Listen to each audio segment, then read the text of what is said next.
Hello everyone, কেমন আছেন সবাই? আশা করি সবাই ভালো আছেন। এতে নতুন একটা ভিডিও নিয়ে চলে আসলাম। আর এই তো 2 দিন পরে চলে আসলাম। 2 দিন হলো কোনো ব্লগ দিতে পারি না, যেহেতু একটু সমস্যার মধ্যে ছিলাম, সেই কারণে মানে একটু ব্যস্তর মধ্যে ছিলাম। একটু ঘোরাঘুরি, একটু খাওয়া দাওয়া এগুলোর মধ্যেই ছিলাম 2 দিন হলো, সেই কারণে কোনো ব্লগ দিতে পারি না। যাই হোক, এখন থেকে আবার রেগুলার ভিডিও দেব। আশা করছি পুরো ভিডিওগুলো দেখবেন। এতে ভিডিওটা করা ছিল হচ্ছে শুক্রবার, আর করতে পারি না। সেদিন হচ্ছে রথযাত্রা ছিল, আর সেদিনই ঘরটা না সুন্দর করে একটু গুছিয়ে পরিপাটি করে গুছিয়ে নিয়েছিলাম।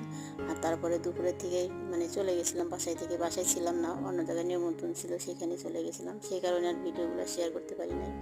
তো যাই হোক, এখন থেকে আপনাদের সাথে করে নিয়ে আজকের ভিডিও শুরু করে দিলাম। এই তো সকালে এখন ঘরদোর পরিষ্কার করে নিচ্ছি, আর এঁঠো বাসনগুলো রান্না করে রেখে আসলাম, এসে তারপরে টেবিলটা কিন্তু পরিষ্কার করে নিচ্ছি। আর এখন ফার্নিচারগুলো ভালো করে মুছে নেব, যেহেতু আজকে রথযাত্রা, আজকে কিন্তু একটু পরিষ্কার পরিপাটি থাকতেই হবে, তাই না?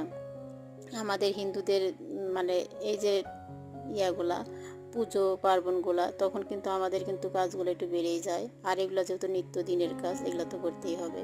এগুলো কিন্তু প্রতিদিনই কাজগুলো করে থাকি, হয়তো বা একটু ক্যামেরার সামনে প্রতিদিনই আনতে পারি না, সেই ফার্নিচারগুলো না সকালেই আগে ভাবছি যে সকালেই আগে ঘরটা না পরিষ্কার করে নিব, ফার্নিচারগুলো মুছে ঘর দরগুলো মুছে নিব, যেহেতু দুপুরে নিমন্ত্রণ আছে আর হচ্ছে মামার বাড়িতে, সেখানেই যাব। সেই কারণে সকাল সকালই না ঘুম থেকে উঠে পড়ছি, উঠে কাজকর্মগুলো সেরে সকালে তো নাস্তা করতে হবে, নাস্তা টাস্তা সেরে তারপরে চলে যাব মামার বাসায়। আর ওখান থেকে খাওয়া দাওয়া করে ওখানে পূজা আছে, ওখানে পূজাটা দেখে খাওয়া দাওয়া শেষ করে আবার হচ্ছে আসবো। আর যেহেতু রথযাত্রা আজকে, আজকে হচ্ছে রথ টান দিতে হবে। আর আমাদের এখানে 3টা রথ বের হয়, আর আমরা তো 3টাতে যেতে পারি না, ওই 2টায় পাশাপাশি হয় জন্য 2টাতেই দেখা হয়। আর বড় যেটা রথ হয় সেটা আমাদের ওইখানে মানে সবসময় যাওয়া হয় না, ওখানে তো প্রচুর পরিমাণ ভিড় থাকে, সেখানে আর যেতে পারি না। তো যেটা আমাদের কাছে সেটাই এবার যাবো আর কি, সেটাই ভাবছি, যেহেতু মামার বাসা থেকেও কাছে, ওখান থেকেই রথে চলে যেতে পারবো, মানে কাছেই আর কি। তো যাই হোক, আগে ফার্নিচারগুলো ভালো করে মুছে নিচ্ছি, নিয়ে তারপরে ঘরটা পরিপাটি করে কিন্তু গুছিয়ে রাখবো, যেহেতু আজকে আর আমাদের হচ্ছে এরকম দিনে মানে পুজো পার্বণের দিনে কিন্তু একটু ঘরটা একটু টিপটপ না থাকলেও নিজের কাছেও ভালো লাগে না। যত আমি বাসায় না থাকি কিন্তু ঘরটা আমি গুছিয়ে সুন্দর করে গুছিয়ে পরিপাটি করে রেখেই যাব। জগন্নাথ যাচ্ছে মাসির বাড়ি, আর আমরা যাচ্ছি মামার বাড়ি। মাসির বাড়ি নিমন্ত্রণ ছিল আজকে।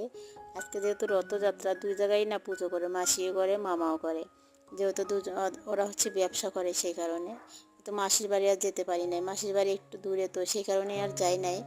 আর যেখানে রথ হচ্ছে ওইখানে মানে পাশাপাশি আমার মামার বাসা, সেখানে ওই জন্যই গেছিলাম ওইখানে।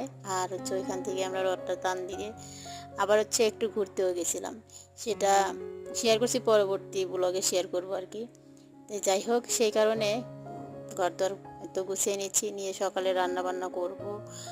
আর এই তো ঘরদোর আগে ঝাড়ু দিয়ে নিচ্ছি, বাসি ঘরটা ঝাড়ু দিয়ে তারপরে ঘরটা মুছে নেব আগে। আজকে যেহেতু শুক্রবার, আর এখনো মেয়ে না ঘুম পাড়ছে, যেহেতু কালকে পরীক্ষা হয়ে গেছে একটা। আর যেহেতু কালকে অনেক পরিমাণে মানে পরীক্ষার সময় তো পড়াশোনার চাপটা একটু বেশিই থাকে, আর রাত্রে না একদমই ঘুম পারছিল না আর কি, ওই পরীক্ষার আগের দিন রাত্রে। সেই কারণে ভাবলাম যে আজকে আর ওকে দেবো না, আজকে যেহেতু শুক্রবার, আর আজকে কালকে 2 দিন ছুটি আছে, আবার রবিবার দিন পরীক্ষা আছে, সেই কারণে ভাবলাম যে একটু ঘুম পাড়ুক, পরেই তুলে দেবো।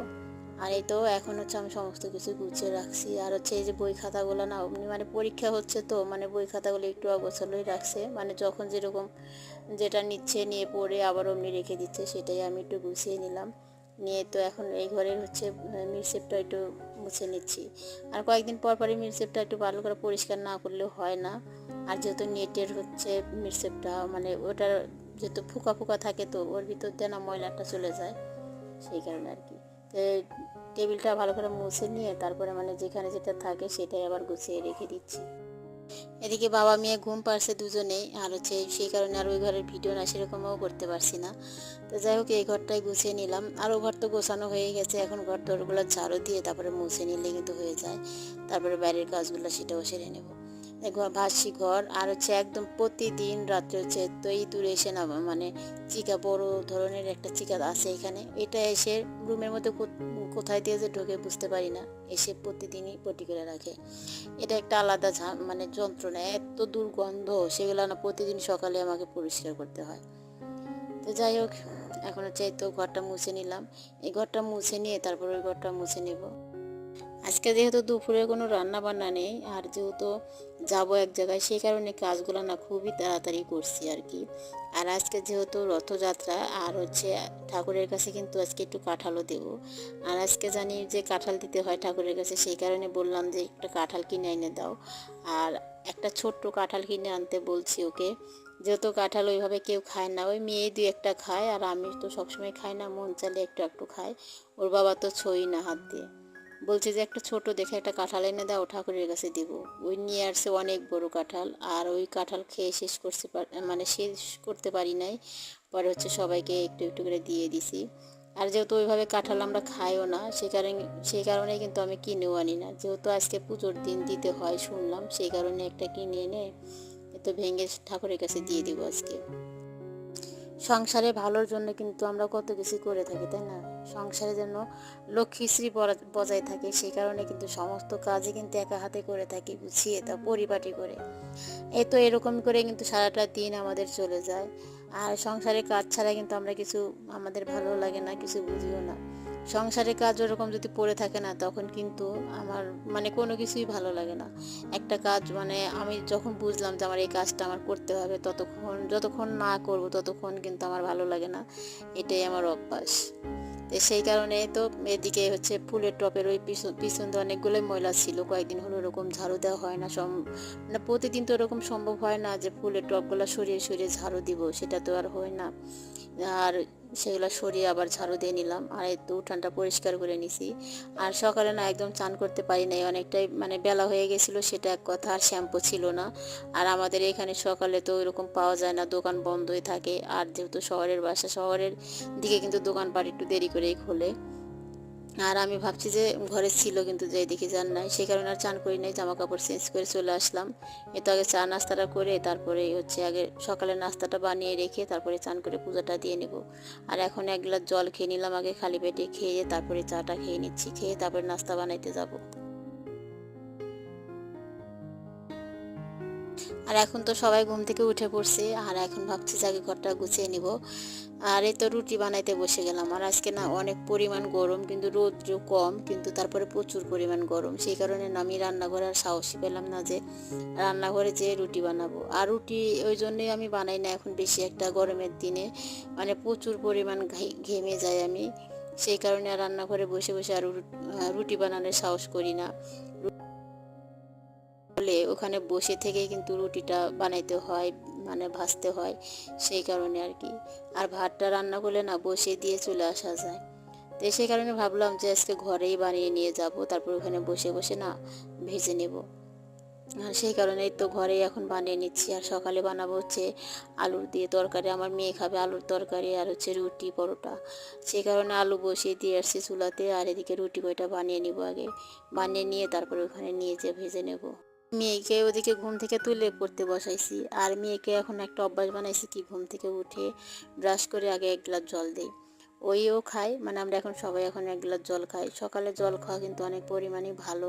সকালে এক গ্লাস জল খেলে না মানে পেটটাও পরিষ্কার থাকে।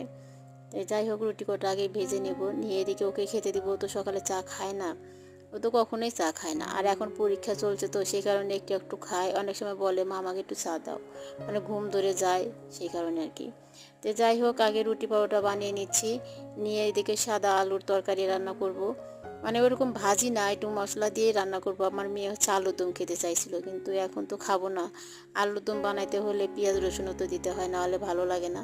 আর আজকে যেহেতু খাবো না, আজকে যেহেতু পুজোর দিন, সেই কারণে আর দেবো না। যাই হোক, আগে তো বানিয়ে নিলাম, আর এখন হচ্ছে যাব। আর আগে টেবিলটা পরিষ্কার করে নেব, নিয়ে তারপরে রুটি কটা ভেজে নেব।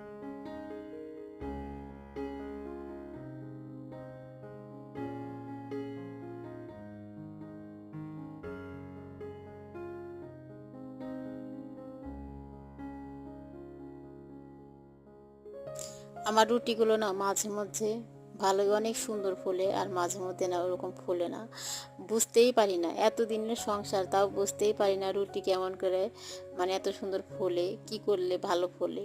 মাঝে মাঝে কিন্তু অনেক সুন্দর হয়, আবার মাঝে মাঝে একদমই ফোলে না। তখন কিন্তু রুটি না ফুললে কিন্তু নিজের কাছে খুবই বিরক্ত লাগে, ভালো লাগে না কিন্তু, মানে তখন না রুটি বাজতে না রাগ হয়। এই তো যাই হোক, এখন কি করার, এখন যেহেতু ফোলেই না আর কিছু করার নাই, কিন্তু গোল করতে পারি অনেক সুন্দর করে, কিন্তু না ওরকম ফুলাইতে পারি না সব সময়।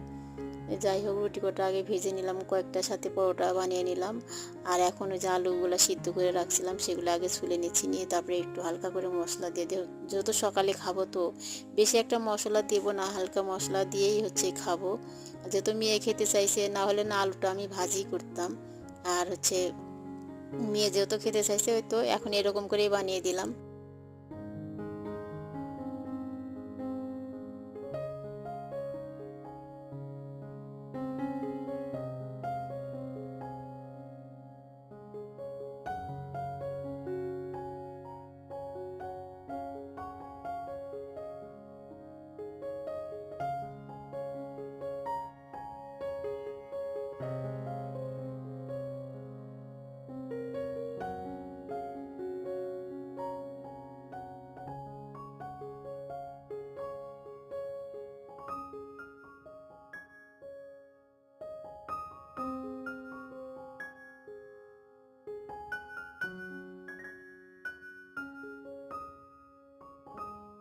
সারাদিন কিন্তু কত কাজই করতে হয়, একটু একটু করে শেয়ার করলে ভিডিওটা কিন্তু অনেকটাই বড় হয়ে যায়, সেটা আর শেয়ার করা সম্ভবও না। সারাদিনের কাজের শেষ নাই, আমাদের মতো গৃহিণীদের কাজেরও শেষ নাই। আর হচ্ছে আমাদের যে এত কাজ যে করি, তারপরে কখনোই শুনি না যে না কাজ করে, যেই হোক না কেন। এই তো এরকম করে আমাদের জীবনটা চলে যায় আর কি। তো যাই হোক, বিছানাটাও গুছিয়ে নিলাম, ওদিকে খাওয়া দাওয়া মানে সেরে নিছি আগেই। আর আমি তো খাই নাই, যেহেতু পুজোটা করব। আর সকালে চাটাই আমি খাই যেদিন হচ্ছে পুজোটা না করি। আর না হলে না ভালো লাগে না, এই একটা অভ্যাস হয়ে গেছে, চা না খেলে একদমই ভালো লাগে না, মনে হয় কি জানি খাই নাই। সেই কারণে চাটাই খেলাম, খেয়ে তো ফুলগুলো এখন তুলে নিব, বিছানাটা গুছিয়ে রেখে দিলাম, ঘরটা এখন সুন্দর পরিপাটি হয়ে গেছে। আর এখন ফুলগুলো তুলে চান করে নেব, চান করেই হচ্ছে পূজাটাও দিয়ে নেব। আর এই তো অনেক বড় একটা কাঁঠাল নিয়ে আসছে, আর আমি এদিকে পূজাতে বসে গেছি। আগে এগুলা ধুয়ে টুয়ে রেডি করে রেখে দিয়েছিলাম, আর এখন সেই কারণে পূজাটা দিতে একটু তাড়াতাড়ি হয়ে যাবে। আমার কিন্তু ঠাকুর ঘর সেরকম একটা নাই, এই শুধু একটা ছোট্ট একটা ঠাকুরের মন্দির, এটা হচ্ছে কিন্তু বানাইতে দেওয়া হয়েছিল। আমি আগে না উপরে পূজা করতাম, সেই কারণেই না ওই রকম করে বানিয়ে দিছে। আমি বলছিলাম ওকে যে আমাকে একটা বানিয়ে এনে দিবে, উপরে পূজা করি তখন, মানে দাঁড়িয়ে দাঁড়িয়ে ওয়ালের সাথে, ওরকম করে বানিয়ে এনে দিছে। তারপরে না আমার মনের মধ্যে আর ভালো লাগলো না, যে না বসেই পূজা দিব, সেই কারণে এখানে বসে নিছি। কিন্তু এখন না মনে হয় যে এটা দেওয়ার হবে না, আবার একটা ঠাকুরের আসন বানাইতে হবে আমার, মানে ইচ্ছা আছে একটা সুন্দর করে বানিয়ে নিব, একবারে বানিয়ে নিলেই হয়ে যাবে। আর আমি রেডিমেড ওরকম কিনবো না, কিনলে হচ্ছে আবার পরে নষ্ট হয়ে যাবে। সেই কারণে ভাবছি যে পরে দেরি হোক, দেরি করে হলেও বানিয়ে নিব। সুন্দর করে একটা ঠাকুরের আসন বানানোর আমার অনেক দিনের ইচ্ছা আছে, জানি না কবে বানাইতে পারবো। যাই হোক, আজকের ভিডিও এই পর্যন্তই রাখবো, আবারও দেখা হবে নতুন ব্লগের সাথে। ততক্ষণ সবাই ভালো থাকবেন, সুস্থ থাকবেন। সবাইকে ধন্যবাদ জানাই, আজকের মতো বিদায় নিচ্ছি।